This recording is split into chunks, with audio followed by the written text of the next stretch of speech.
আদা লঙ্কা পেস্ট করে নিয়ে একটু কড়াতে হালকা করে কষিয়ে নিচ্ছি তেল দিয়ে, একদম সুন্দরভাবে। দেখো বন্ধুরা, মশলাটা কষে গেছে, আমি একটু বন্ধুরা জল দিয়ে দিলাম।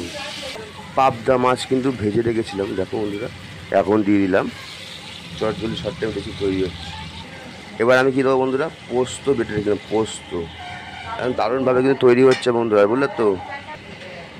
এবার একটু নেড়ে চেড়ে নিচ্ছি। চটজলদি শর্ট টাইমে রেসিপি কিন্তু তৈরি হয়ে যাবে এক্ষুনি। তৈরি হয়ে গেছে। আর কী দিয়ে দেবো বন্ধুরা, ফ্লেভারের জন্য দিয়ে দেবো কটা কাঁচা লঙ্কা, চিড়ে রাখা কটা কাঁচা লঙ্কা। আমার কিন্তু রেসিপি বন্ধুরা তৈরি হয়ে গেছে। এবার আমি নামিয়ে নেবো। চটজলদি শর্ট টাইম রেসিপি বলে কথা বন্ধুরা, সবাই ভালো থাকবো, সুস্থ থাকবো, এটাই কামনা করি। আমি এবার রেসিপিটা নামিয়ে নিচ্ছি। এবার নামিয়ে নিচ্ছি। তখন বন্ধুরা কী বলো তৈরি হলো, বলো তো কী তৈরি হলো বন্ধুরা, পোস্ত দিয়ে পাবদা মাছ, পাবদা মাছের রসা, একদম চটজলদি শর্ট টাইমের রেসিপি বলে কথা। কেমন হয়েছে একটু কমেন্ট লাইক করে জানাবে অবশ্যই, তাহলে অনেক অনেক রেসিপি তোমাদের সামনে আমি তুলে ধরতে পারবো।